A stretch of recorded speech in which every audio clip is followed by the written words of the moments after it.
Meus amigos, sabe que eu ando bastante preocupado com o futuro dos carros no Brasil, principalmente aqueles mais acessíveis a grande parte da população, a maior parte da população. O governo anunciou essa semana o programa Mover, as regras finais, já tinha sido anunciado em dezembro, mas agora as regras finais do programa.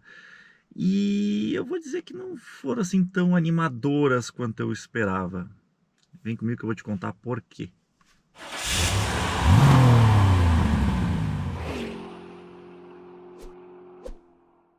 Bom, o que é o programa Mover? Basicamente é uma substituição ao Rota 2030, que era uma substituição ao programa Inovar Alto, lá do início dos anos 2010, se não me engano 2012, 2013.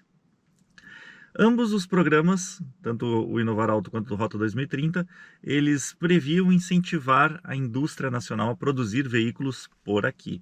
Isso porque a gente sabe que produzindo no Brasil a gente tem um maior número de impostos arrecadados, gera economia porque as pessoas têm emprego, matéria-prima acaba sendo utilizada aqui, o desenvolvimento como um todo é muito melhor. Isso ninguém se discute.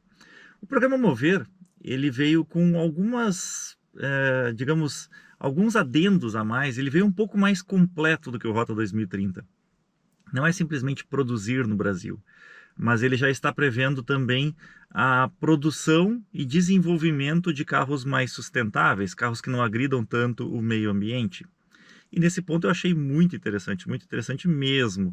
Vocês viram aí nas últimas semanas, todas as montadoras mostraram que vão investir bilhões no Brasil. Acho que a menor delas foi a BMW, e mesmo assim é um número extremamente significativo. Foram 500 milhões de reais que eles anunciaram investir aqui no Brasil. Usou as outras, tem montadora tipo a Stellantis, 30 bilhões de reais, é um valor realmente muito alto mesmo.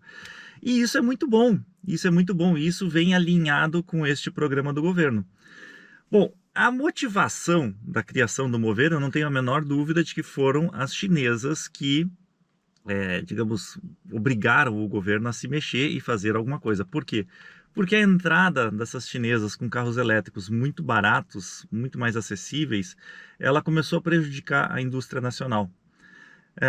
A indústria nacional como um todo, não só a nacional, mas a mundial, os grandes fabricantes, os tradicionais fabricantes, eles ficaram para trás do desenvolvimento da tecnologia do carro elétrico. Isso não tem como negar.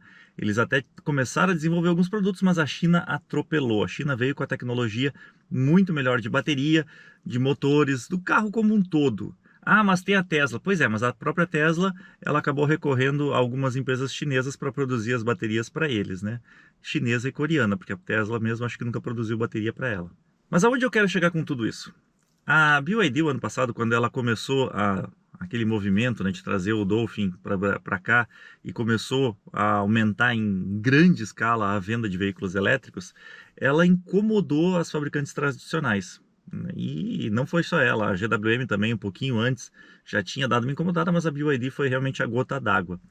E as tradicionais, essas montadoras, elas foram ao governo através de lobistas, que é uma profissão regulamentada, tá? Não pensem que lobista é uma coisa ruim, na verdade, o lobista é quem facilita a comunicação do governo com as empresas, e através deles, eles conseguiram, então, fazer com que o governo, ele fosse, ou melhor, ele olhasse os incentivos para as outras montadoras também. E de uma certa forma, eu acho que o programa Mover, ele veio em uma boa hora e com uma boa proposta. Ele prevê incentivos de até 19,3 bilhões de reais para as montadoras que desenvolverem no Brasil, para montadoras que produzirem no Brasil, para montadoras que investirem no Brasil em carros mais sustentáveis, carros que tenham um ciclo de carbono menor. O que é um ciclo de carbono? Vocês sabem, e resumindo em bom português, um carro ele polui, seja pelo escapamento, ou seja na hora de produzir ele, ou seja na hora de descartar ele, porque uma hora tu vai descartar o carro. Então, tudo isto é poluição. A ideia do programa Mover é incentivar e dar benefícios fiscais para aqueles carros que poluam menos. E aí isso inclui todas as fases da cadeia produtiva, inclusive a produção dos combustíveis, a queima do combustível, a reutilização do carro depois de pronto, enfim. tudo isso. E eu achei interessante porque, num primeiro momento, o programa Mover ele parecia muito protetivo à indústria nacional e parecia que ele não estava dando incentivos para a indústria chinesa. Mas, ao meu ver, o que eu pude ver essa semana não foi isso. O programa Mover, ele deu igualdade para todo mundo brigar pelo mesmo espaço. Ele incentiva a produção de carros que sejam elétricos também, porque ele não fala que tem que ser só o etanol, mas ele também é muito forte na produção dos biocombustíveis. Tecnologias novas que utilizem etanol, biodiesel ou até mesmo energia elétrica ou qualquer outro combustível que seja menos agressivo ao meio ambiente. Só que não é só na teoria, isso eu achei muito legal. O programa Mover, ele analisa desde o início da produção da energia. Então, por exemplo, o carro elétrico, o fabricante ele diz, é zero emissões. Ok, quando está rodando, mas e antes de produzir? Todo mundo sabe que a produção da bateria é um pouco mais complicada, que o descarte dela é um pouco mais complicado, que em alguns países a produção de energia elétrica ela não é limpa. Aqui no Brasil, a maior parte da energia que a gente consome é limpa, sim. Mas tudo isso, esse programa, ele prevê. Se tiver uma produção limpa desde o início, vai ter incentivo para a montadora, vai ter incentivo para o fabricante de autopeças, vai ter incentivo para todo mundo. Até aí, show de bola, eu achei muito bom. Botou todas as indústrias, todas as fabricantes de automóveis no mesmo patamar, no mesmo, digamos, espaço para brigar pelos incentivos de forma igual. As montadoras chinesas, tipo BYD, GWM, vão ter que correr, porque elas prometeram a fábrica no Brasil e até agora a gente tem visto anúncios e tal, mas a fábrica mesmo não está rodando. Então, esse tipo de programa ele incentiva que essas montadoras vão atrás da fábrica, vão atrás de engenheiros, vão atrás de pessoas para desenvolver novas tecnologias, fornecedores locais para desenvolver tecnologias, porque elas sabem que com isso eles vão ter incentivos e a competitividade aumenta. Tá, Felipe, mas então por que tu está preocupado com o futuro dos carros no Brasil? Ao que tu falou até agora, parece tudo maravilhoso. Pois é, meus amigos, a minha preocupação não vem no fato de estar gerando empregos, gerando o que for por aqui.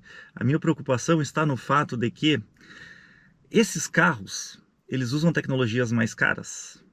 E usar tecnologias mais caras significa que o consumidor final vai pagar mais caro por eles. Ano que vem entra a PL8 e já tem alguns carros que já estão usando sistemas de recirculação de gases e sistemas de emissões, tá? Para controle de emissões que são previstos na PL8. Por exemplo, o Corolla, que foi o vídeo ao ar na sexta-feira, e também a nova Spin, que a gente gravou e vai ao ar nos próximos dias, eles já estão usando todos esses sistemas de recirculação.